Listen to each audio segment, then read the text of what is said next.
Hello mọi người, hello mọi người, hello mọi người. Đây thì và sắm một tai nghe Bluetooth. Trời ơi, không nha.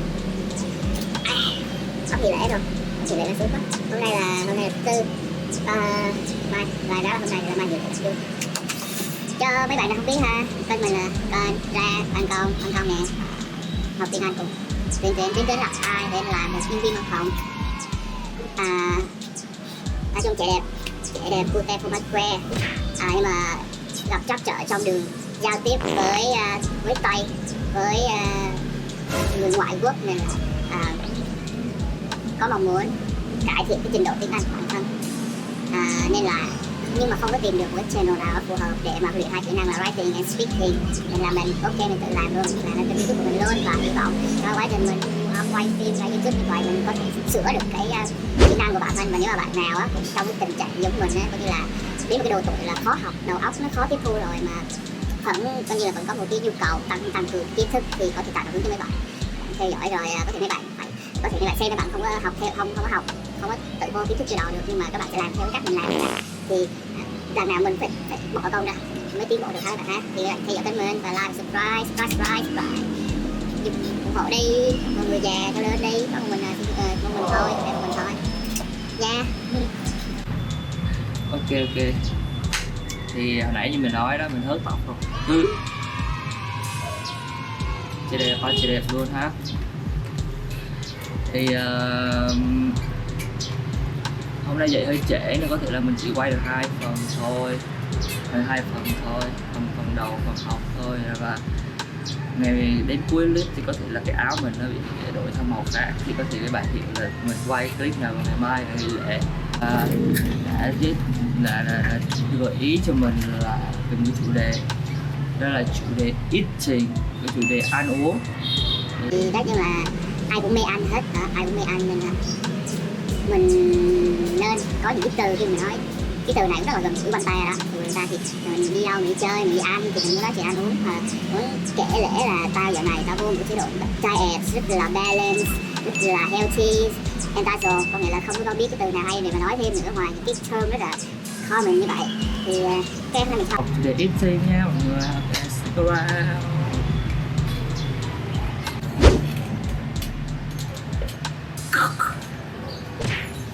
Ok, rồi mình vô bài học ha mọi người. Hôm nay mình học bài eating. Thì bạn nào mà muốn xem cái tài liệu về bài học á, thì card và bây giờ mỗi lần mà cái xe nào mà chạy qua thì mình sẽ dừng lại một tí nhé mọi người. Mặc dù quay ban công là rất tiện lắm, mát, nhưng mà rất là ồn, thỉnh thoảng là có mấy cái tiếng chạy qua nghe trong cái clip rất là khó chịu, rất là bực bội. Mình cố gắng giảm noise hết cỡ nhé. Ok, thì đó, tài liệu ở dưới description, and cái nội dung bài học sẽ hiện lên chỗ này, mọi người có theo dõi ở đây và nghe mình nói rất là hay, nên là mọi người nghe cái hiểu chết liền rồi. Ok, so today's lesson is eating. So my mother radically changed her eating habits a few years ago. In the past, she ate a lot of junk food and was overweight. Sometimes she would try to go on a diet, but it would never last. But now she understands how unhealthy processed foods are. But they're full of food additives that contribute to weight gain and heart problems. Okay. First article, đoạn đầu tiên ha, đoạn này nó có in chọn là cái đọc câu này hay là radically changed, thì có nghĩa là một cái sự thay đổi rất là lớn mọi người. Radically changed her eating habits, thói quen ăn uống ha. Nhìn là hiểu ra cái câu này khá là dễ, mình thấy nhiều rồi ha. So junk food that is not nutritious or healthy. So nutritious, mình hay coi mấy cái clip mà quảng cáo sữa mọi người, thì ở trong đó nó có hai hiện cái từ nutritious này ra, nghĩa là nó không có dinh dưỡng. Food là nutritious là đồ ăn mà nó không có dinh dưỡng, không healthy, là không có đảm bảo sức khỏe ha. And overweight. So tiếp theo là cái cụm từ tiếp theo là go on a diet. Nghĩa là eat less food and healthier food. Ăn ít hơn, bây giờ ăn ít hơn, có là trai thì ăn ít hơn mọi người, chứ không phải là ăn chỉ có ăn đồ ăn mà không có tinh bột thì có thể là diet thôi nhá, nhưng mà phải ăn ít hơn nữa. And healthier food, đó. Mấy câu này hay đấy. But it would never last. It would never last. Mọi người nghe câu này nhiều đúng không? It would never last. Nghĩa là như mình làm một cái gì đó, mình thay đổi cái gì đó mà cuối cùng mình không có thay đổi được.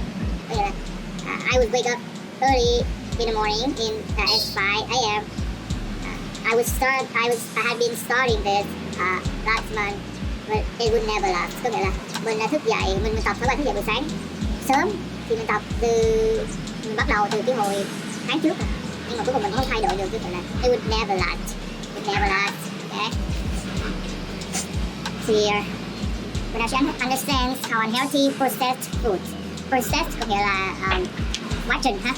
Có nghĩa là cái sự gì đó cái nó đã được chế biến rồi.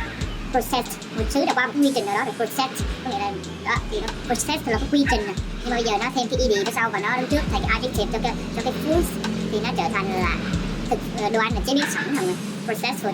Bây giờ mình nói về mấy cái đồ hộp đó kiểu ha, đồ đóng gói, đồ hộp mà có hạn sử dụng, đồ ăn có hạn sử dụng thì người ta gọi là processed food ha. And therefore the food additives, chemicals added to food. Food additive, add có nghĩa là thêm vào, so additive thì có nghĩa là những cái phụ gia hay những chất hóa học phụ gia thêm vào cái đồ ăn. Thì có những cái đồ ăn mà nó được thêm những thứ cho mình cảm thấy nó ngon hơn đó, những cái thứ mà mua từ chợ Kim Biên đồ kiểu ha, như là trà sữa nè, món gì mà mình cảm thấy ngon khác thường mà nó cứ quảng cáo ở trên foodie á mà màu mè các kiểu như là lét thì có nghĩa là nó full of additives mọi người, rất là nhiều chất phụ gia và những cái đó ăn vô có thể rất là tasty thì nó cái vị nó rất là mặn, rất là ngon nhưng mà nó coi như là unhealthy ha, and it's not nutritious ha.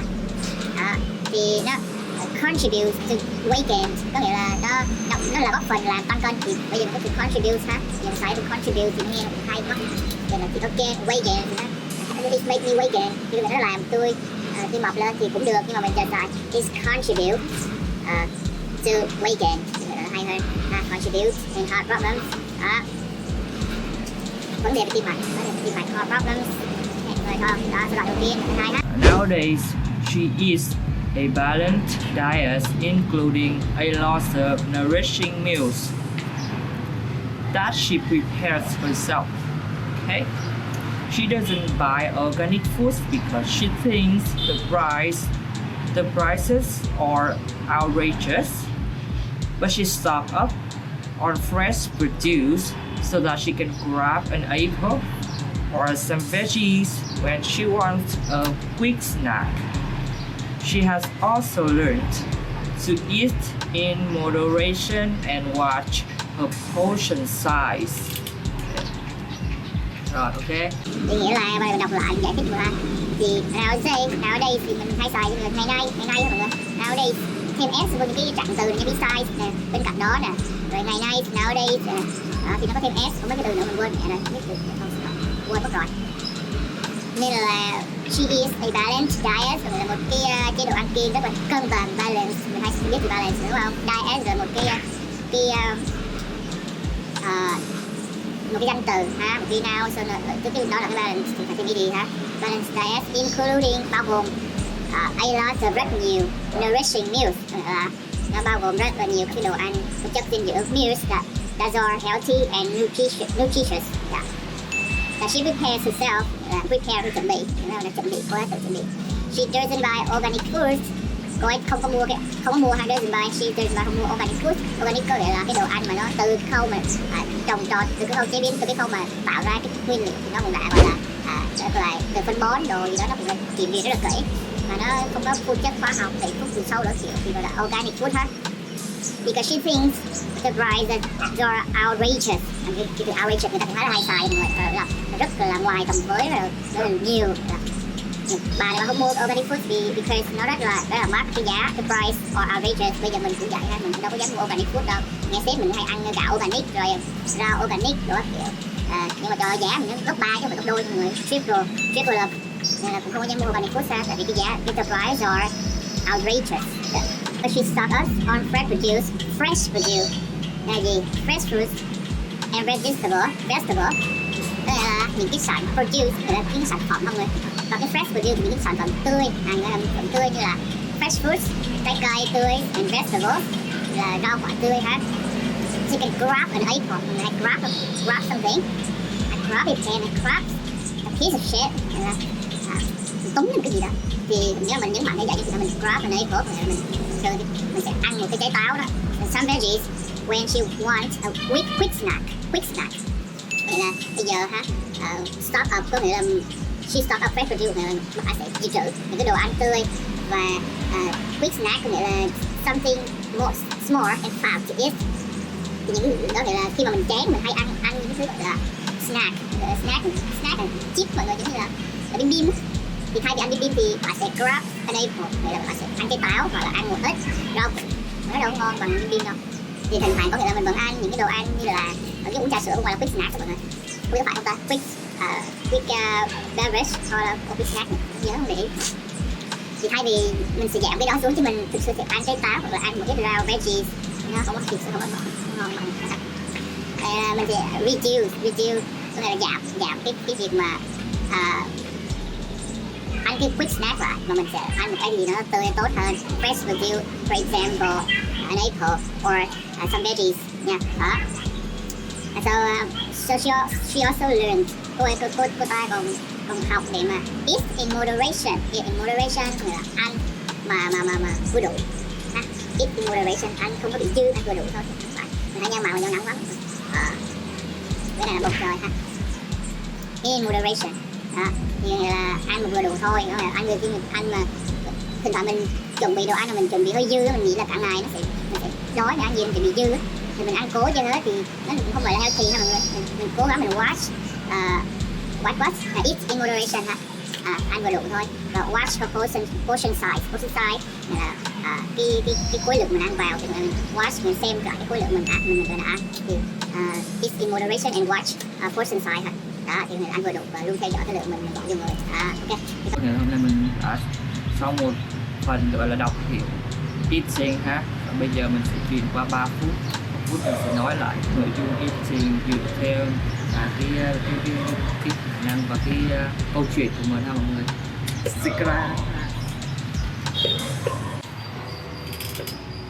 Ok. Đến phần 3 hả mọi người, và có câu hỏi cho cái phần 3 này, nếu giả sử mình đang ở trong cái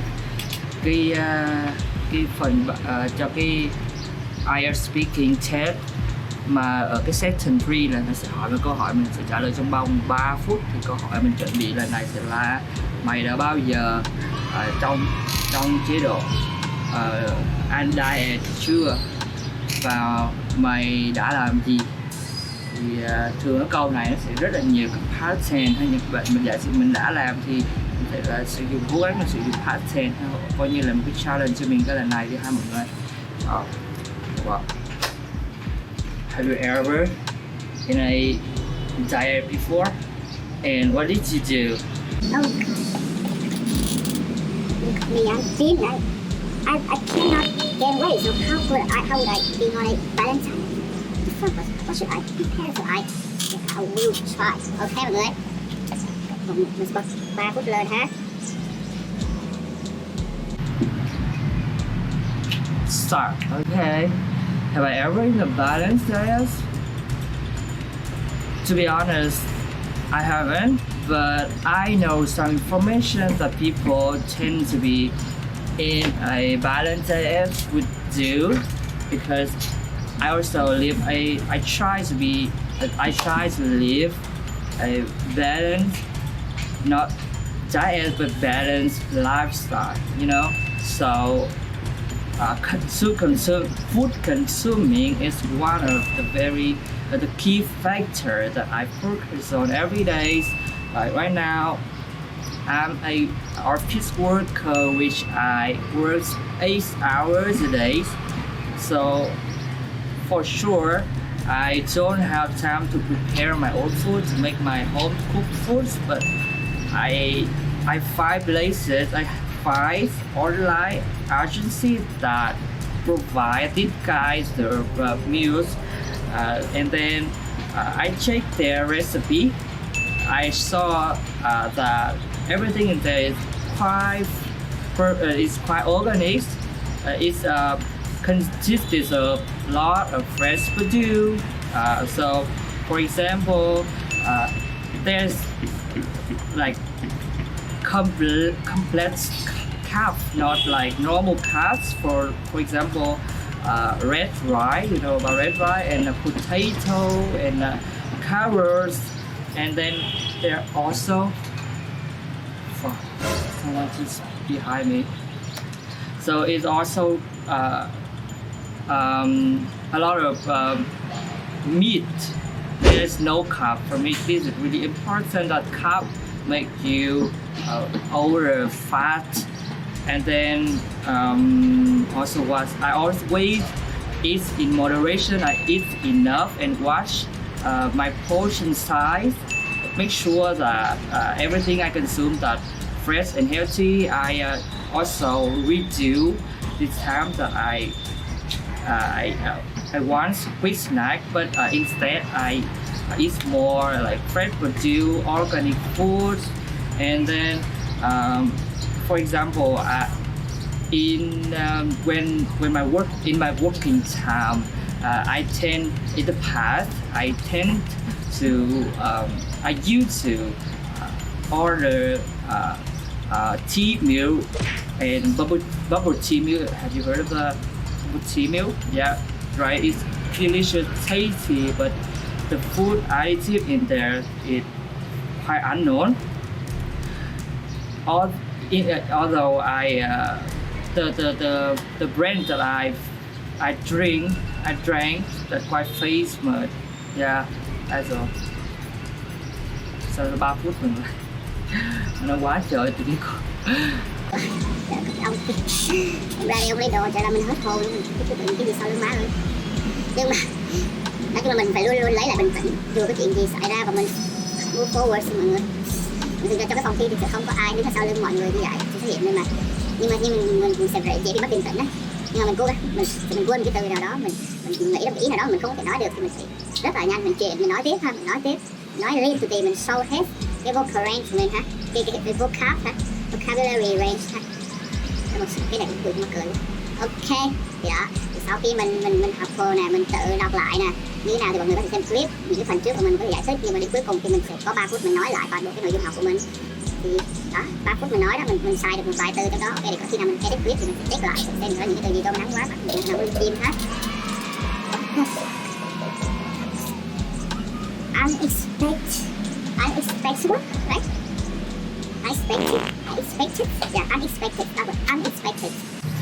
Rồi bây giờ mình sẽ chuyển qua cái phần tiếp theo, một nội dung tiếp trong cái series của mình, đó là mình chia sẻ một cái quan niệm của bản thân trong cuộc sống ha. Mọi người có thể xem clip, nhưng mà mọi người đến đây và mọi người muốn theo sự là mình muốn chia sẻ điều gì trong cái cuộc sống thì có thể chờ đó. Bye bye, see you next time. I'll be back.